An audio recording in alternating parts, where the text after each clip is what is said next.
We still have a long way to go as a society to understand addiction, that it is a disease, that it is a healthcare issue and not a criminal justice issue. So you have stigma attached to it. So that on the front end creates isolation.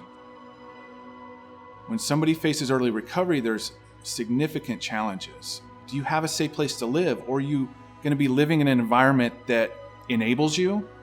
Or an environment that puts you in a situation where you're surrounded by the same people, places, and things that led to your addiction?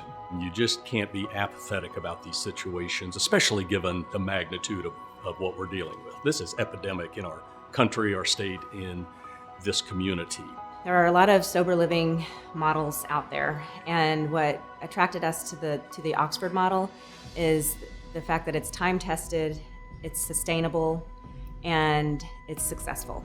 Our mission and our focus is in Kansas City, Missouri, and the Missouri side, and that the state of Missouri, unlike other states, had withheld funding for Oxford houses. In the Name of Grace, a privately funded foundation that ties together with Oxford and is a funding mechanism for outreach programming in the Kansas City metro area. You know, Oxford houses are democratically ran by the residents, but there is outreach programming. So there's usually one or several people that oversee a group of houses. And because the funding had dried up in Missouri, there was no outreach. And once the outreach was pulled, the houses started to become ill.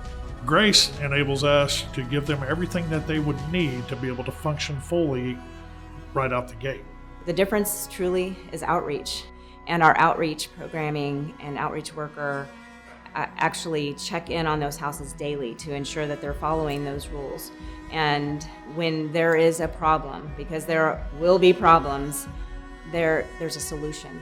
You can't just open houses without the programming and without the outreach workers, because that's what ensures the quality, management, and the outcomes that we desire. GRACE stands for Giving Recovering Addicts a Chance to Evolve, and it really does. They get to evolve from dependency of whatever their addiction may be to independence. Usually in addiction and alcoholism, we've rendered ourselves homeless, jobless, all those things, and trying to start out without housing, without a warm bed, without the things that you need. I know in my personal case that caused me to reoffend and continue to do things because my living situation was so chaotic. And by coming into a house that provides those basic amenities and recovery, I was able to get a foundation to start again. If it wasn't for the life experiences I've had and went through on a personal level, I tried to explain to people that, how can I help you unless I walked in your shoes? We started GRACE because of my daughter, not to help my daughter. She interviewed at an Oxford house that had just recently opened, and I was blessed that we had this opportunity. It was the last bed available for a woman in the Kansas City area.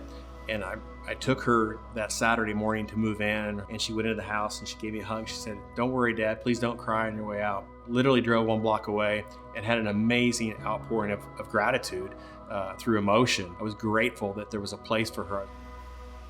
30 seconds later, the emotions changed drastically to, wow, she just took the last bed in that house. There's a father that's going to get a call from his daughter and he doesn't have a place for her to go.